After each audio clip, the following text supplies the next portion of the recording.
July 1981, and English cities burned. The current wave of rioting hasn't been equaled in modern times. The public is shocked, so are the politicians and the police. It looks like anarchy and insurrection, with the British Bobby as the target of the rioters. Steady now, don't run, for fuck's sake, don't run! It was so bad, many people are calling for new riot equipment for the use of water cannon, tear gas, and even plastic bullets to meet the crisis. That might have prevented attacks even on police stations, or on shops and business premises that were looted by the mobs. This was the Liverpool suburb of Toxteth the day after its worst night of rioting. As firemen doused the flames and cleared the debris, trouble was already brewing in other cities. The general pattern saw crowds of young people, usually with a large number of non-white voters, gathered near a city center. Oh, what's that? Shop windows are smashed and goods looted. The police arrive and are met with a hail of missiles. Lately, homemade firebombs have been used. It is only by chance that there have been no deaths on the streets.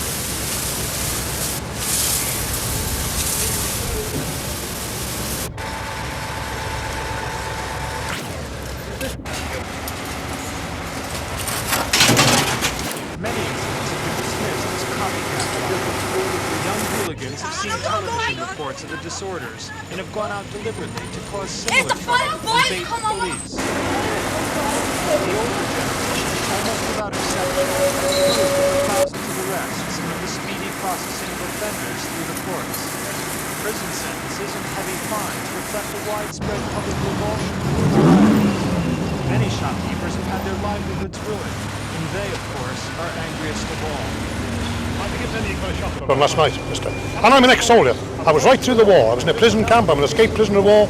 I hold the military medal. You know, Malcolm's an ex-volunteer in the force and so on. Believe me, mister, last night, you know, I won't say what was in my mind, but I'd have given anything but a shotgun. Mindless people destroying wonderful furniture, which will never be made again, apart from the financial aspect. Destroying, what, on my part, 46 years' work. How would you feel? And 15 people, you say, have been put out of work? Out of work, yes, yeah. For no reason at all. And it won't come back. It's gone. Because the area's getting abandoned. It's a blighted area now. It's... Why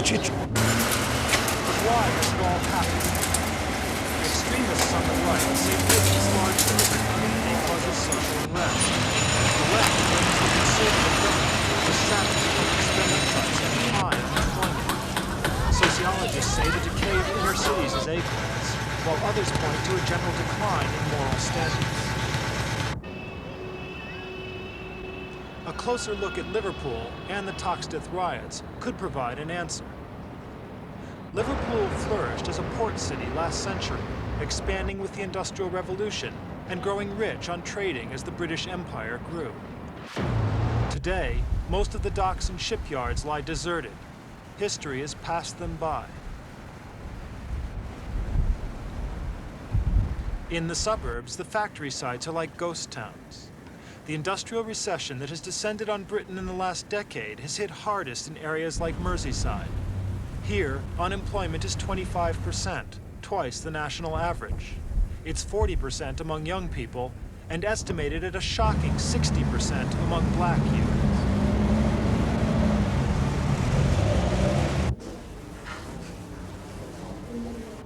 Unemployment has become a way of life. Many are forced to move away from home in search for work. Over the last 50 years, the city's population has dropped by half. Job creation schemes by successive governments have met with only limited success, and it's the new generation of school leavers who are hardest hit of all.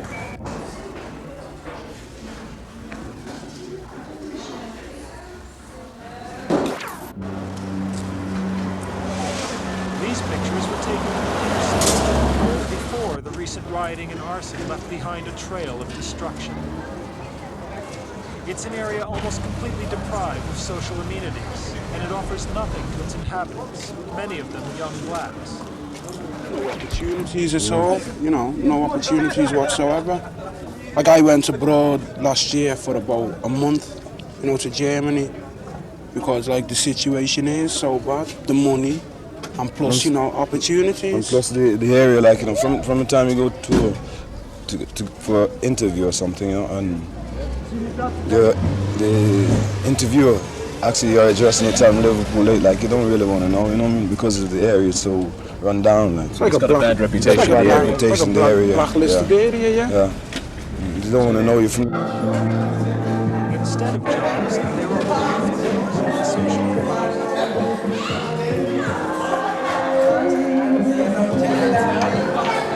Besides the disadvantage of living in a decaying inner city and in a region of high unemployment, young blacks suffer because of the big their skill.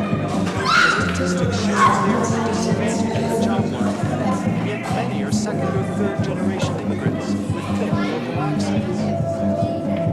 Many young blacks were at the center of the Toxteth riot, but they accuse the police of harassment and provocation, and society in general of training them only in the finer points of pool or table tennis.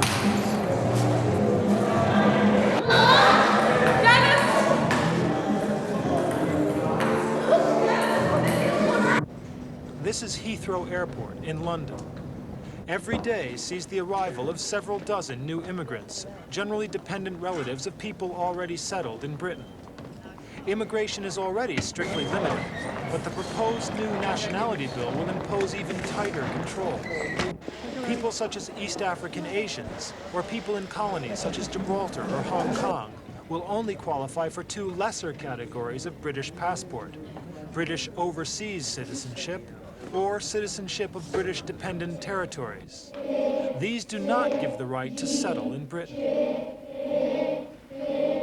Most immigrant families already settled in Britain will not be affected, nor are they expected to forget their roots. Here in the Midlands, an Asian language and culture class is actively encouraged by the local council. When they were together, Shahjahan chose.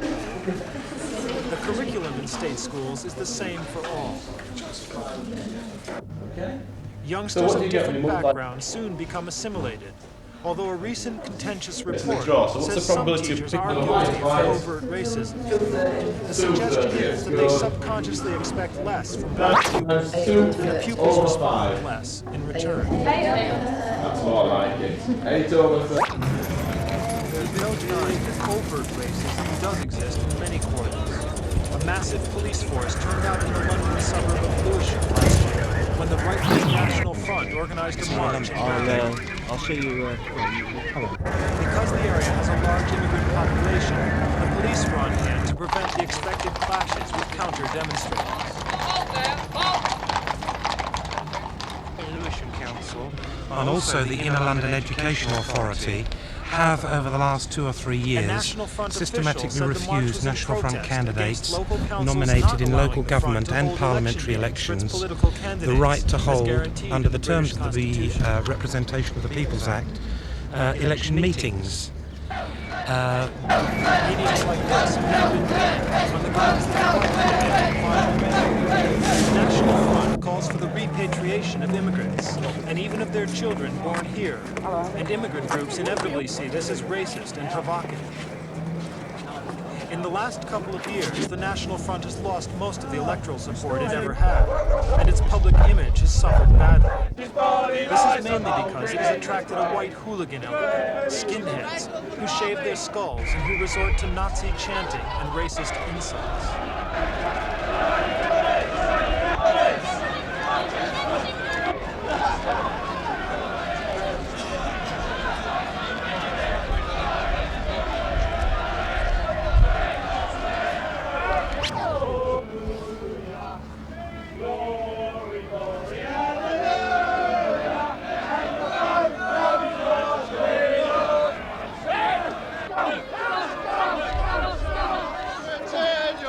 The police image also suffered on occasions like this. Officially there to keep order, they were seen by ethnic minorities as the guardians of racism, which the police strongly deny. The Asians of Coventry responded in May this year with their own demonstration.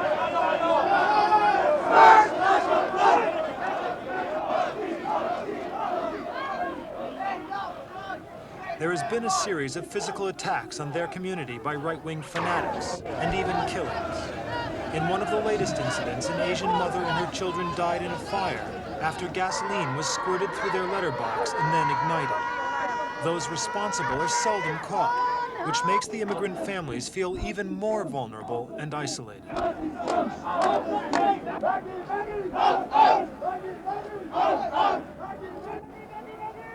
As in other countries, Asians prove to be good merchants and good citizens. But their patience has been stretched. They now show their defiance on the streets, even if it means a confrontation with the police.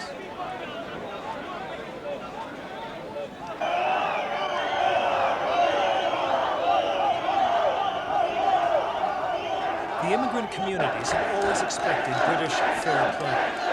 They have settled in Britain since the early 1950s and have filled many of the hard jobs at the lower end of the wage scale that fell vacant in times of economic expansion.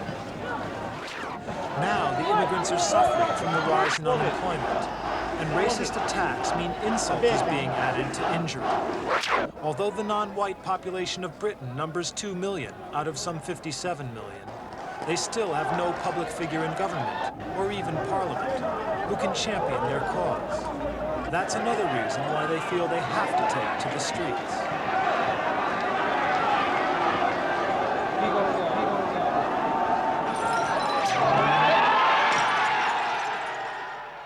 This is another predominantly Asian area, Southall in London, early in July this year. These frightening scenes took place one Friday night as police tried to keep apart gangs of Asian youths and skinheads. A skinhead punk rock group was playing at a public house on the edge of Southall, a provocation in itself. It's said that skinheads began abusing a local Asian shopkeeper and then went down the road breaking windows. Hundreds of Asian youths soon gathered and went on the attack. There were injuries on all sides and many arrests. The public house was destroyed.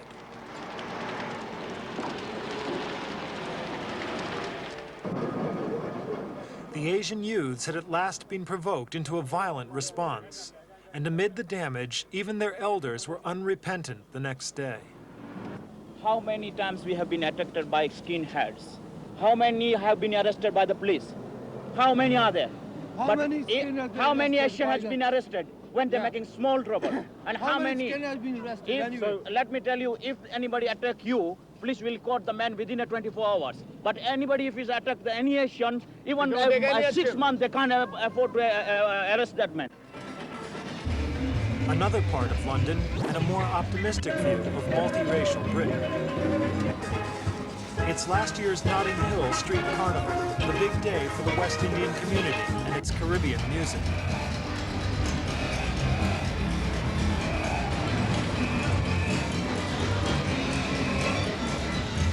The success of the carnival was a special relief because in 1976 and 77, the event had degenerated into nighttime violence, with young blacks battling with police. But black community leaders have since liaised closely with the police and even organized their own stewards to combat the pickpockets and the rowdy element among their fellow blacks.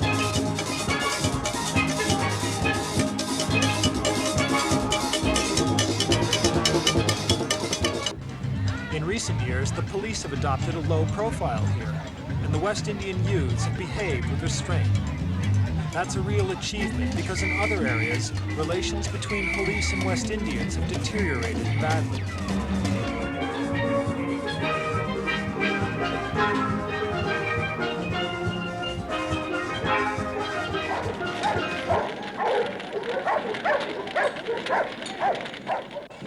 Another city burns. This was Bristol in April 1980, and again, the trouble started in a poor urban quarter with a large number of black residents.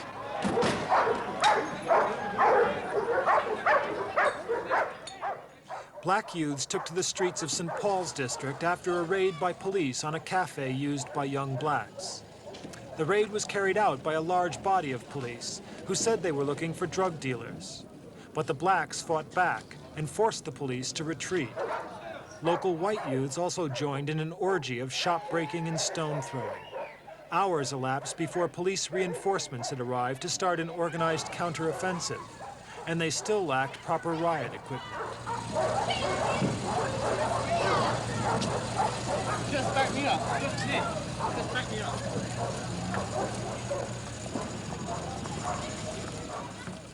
The local youths insisted they had been provoked. This is the first time they come in such force, for what I don't know, because the CAF is open for everybody. And it's the one CAF we have up here, so I don't see why they should come in such force to attack the CAF. How many people were involved at the height of the fighting? Well, everyone. Everybody you could have The whole community? Yeah. No. Have any people been hurt apart from police? Yeah.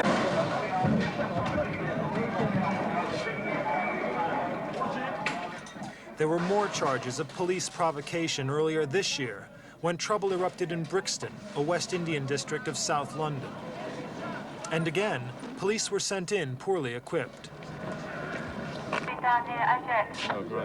George, you keep out of here. Blacks in Brixton, as in Bristol and elsewhere, claim they are singled out by police on the streets, subjected to body searches, and often accused of having stolen anything valuable in their possession. They say the controversial sus law, where anyone can be arrested on suspicion of being about to commit a crime, was used against them to excess. That law is now being abolished.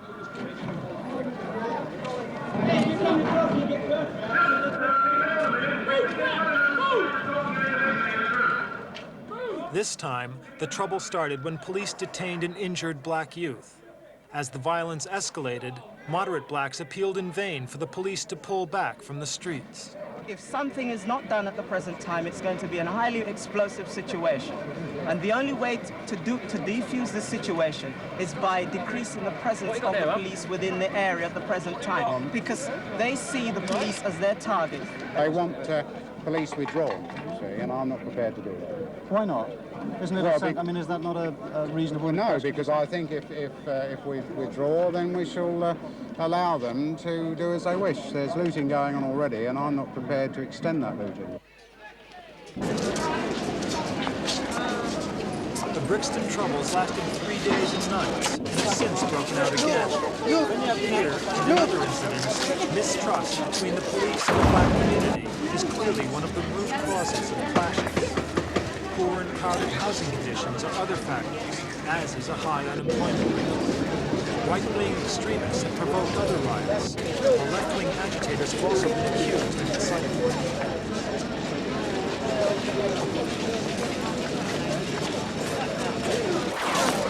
These overall problems will have to be tackled in violence to be removed from the streets of Britain.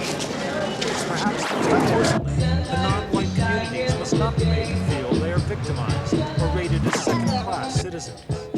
The young generation was born and brought up in Britain, and they want full and equal rights.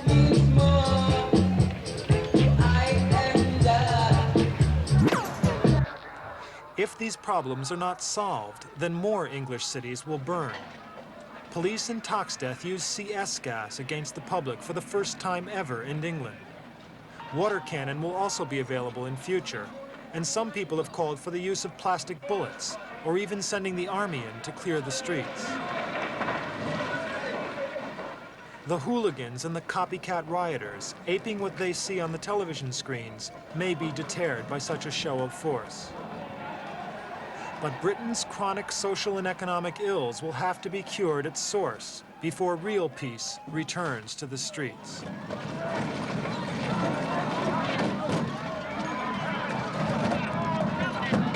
Those